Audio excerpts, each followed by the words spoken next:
Now, from Noah, you're now going to have three streams from humanity. All people are going to be descended from either Shem, Ham, or Japheth. Those are the three children of Noah. And so we don't know the name of Noah's wife. We don't know the name of these guys' wives. But we trace the lineage from Shem, Ham, and Japheth. And they're going to settle, most likely, in different areas. Okay? Now, most likely, Shem, at least, is going to go all the way down to the time of Abraham.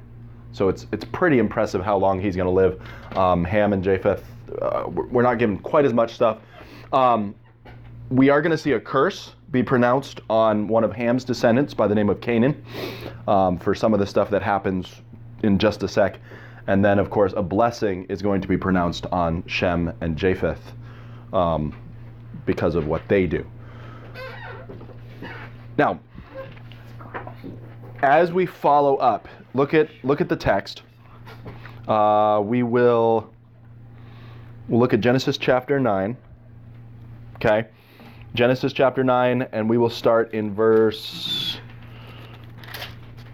18. Okay, now, one of the reasons this happens, someone pointed this out. They said, if you think of the post-flood environment, it is utterly ruined compared to what it was like before the flood. So if Noah had done any work with stuff before the flood, it probably would be completely different than after the flood. Let me make a stupid comparison. If you fry eggs in certain elevations, they actually will fry differently in different elevations. Okay? So I have a friend who lives in Ohio. They used to live in Nevada. And his wife was commenting, she's like, I cannot get eggs right since I moved to Ohio. She did them. Yeah. And she's basically saying, like, I used to know how to fry eggs because I lived in Nevada for so many years. And the elevation, she had gotten it right. But when she moved to a different elevation, eggs actually fry differently based on where you are. And so she's like, I keep burning them. I can't get this process right. All right. On a different note, when I lived in New Hampshire, I every now and then would get like the perfect egg. But now that I live in California, like, man, I nail it. So I don't know if I'm just using more butter than I used to or what, but like, I make good eggs. All right. And I mean, it's really easy to do out here. I don't know why, but it must be an elevation thing. Now, I want you to imagine that on a global scale. Let's imagine you're used to certain processes happening fast or slow, and now everything's upended. So that's what someone said when they were describing why Noah suddenly got drunk. Because if the environmental changes are substantial enough, perhaps what wouldn't have gotten him drunk before the flood now gets him drunk. How? Not sure. Air pressure. Well, the fact is, like, when you start making wine out of grapes, the fermentation process is going to start pretty much immediately. So if your environment's different before the flood, perhaps it took longer to ferment. So perhaps it would have lasted longer as grape juice and not gone like immediately into wine. Either that, or he just had no idea what he was doing, and he just started experimenting and accidentally got drunk. Yeah, and well, yeah. I mean, you don't get the impression that he did it on purpose. You know, like, so if you read the text, it says, "These are the sons of Noah, and out of them would the whole earth overspread." That's another reason why we go for more of a global flood, because this text is saying like the whole earth is a descendant of these guys. Verse 20, and Noah began to be a husbandman, and he planted a vineyard, and he drank of the wine and was drunken, and he was uncovered in his tent. So it seems like this was not like a normal thing for Noah. Like, he wasn't like this raging drunk. It seems like after he gets off the ark, he starts a vineyard, and he's, you know, doing the vineyard thing, and he gets himself drunk, which, if you remember, before the days of refrigeration, the moment you basically make grape juice, it's immediately starting to ferment. Again, we don't know what the environment was like before the flood, so very likely it could have been a slower process, like things could have decayed slower. It's just an idea. I throw it out just for fun. The point is, Noah gets himself drunk. Now, in the process of getting himself drunk, he is uncovered inside of his tent, okay? Now, still in our culture, for the most part, nakedness is still shameful. It's getting less and less. I think you guys kind of understand that. But back then, Like, you look at some of the Jewish laws, and they were like, you don't have steps leading up to the place where the priest is walking, because if he's walking, then you'll see up his skirt, and there's like, okay. Or it's like, you don't want to see like the back of his thigh, because that's getting close to nakedness, And so there's a lot of stigma involved in this. You don't see someone's nakedness. Like, don't do that.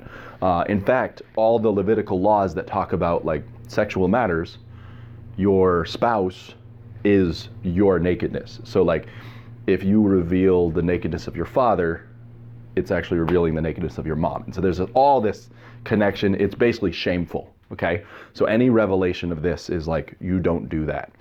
And so I want you to see this, because the reaction is going to be twofold. There's going to be one son who just makes a joke out of it. It's not a big deal. He just kind of laughs it off. But then I want you to notice what the other sons do. They are so particular about making sure they don't see it that they actually go backwards with a blanket so that they can't see and bring shame to their father. So just kind of like picture this. Again, in our culture, it's still a stigmatized thing, but it's getting less and less, as you understand. So take a look at this. So he's drunk, and it says, verse 22, and Ham, the father of Canaan, saw the nakedness of his father and told his two brothers without. Now, I like the way Heiser will say this. He says, you need to read the Bible like it's a piece of literature. So if you are looking at this, the character in the story is Ham. But what does it note? Who specifically is noted there in the connection with Ham? Canaan. We haven't seen Canaan come into play really at all. Like, who cares about Canaan? Well, Canaan is about to play a role in just a little bit. So, as you're reading this text, you suddenly see, and Ham, the father of Canaan, that should trigger something, that Canaan is somehow involved in this, or he's about to be involved. Okay, let me give you another instance where you're going to see this play out in the scriptures. When you see Tamar, okay, so David's children, David has a daughter named Tamar. Before we're ever introduced to Absalom, the Bible is writing and it says, and Tamar, the sister of Absalom.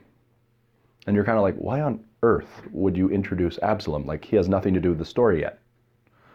Well, we know where the story's going, and we're suddenly introduced to Tamar, who happens to be the sister of who's about to become a main character.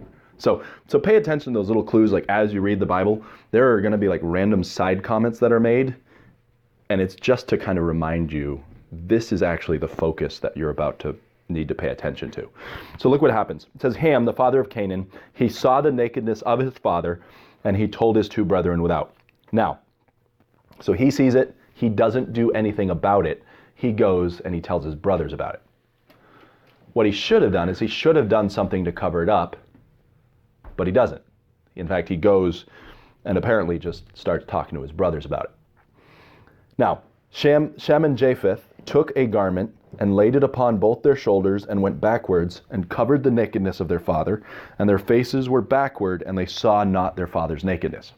So the text is making it very clear that they are avoiding any of this shameful behavior, whereas Ham is basically looking at it and then going and talking about it. So he should have, if you accidentally walked into the situation, he should have covered it up and done something about it. But now he's basically spreading the shame. Okay? Now, verse 24. When Noah awoke from his wine, he knew what his younger son had done unto him, and he said, cursed be Canaan. So Ham, the father of Canaan, does something, and Noah enacts a curse on Canaan and says, a servant of servants shall he be, and blessed be the Lord God of Shem, Canaan shall be his servant. God shall enlarge Japheth, he shall dwell in the tents of Shem, and Canaan shall be his servant. Noah lived after the flood 350 years, and all the days of Noah were 950 years, and he died. So there's just something weird about this text. And so if you look at page 12 in the notes, the question arises, why did he curse Canaan and not Ham?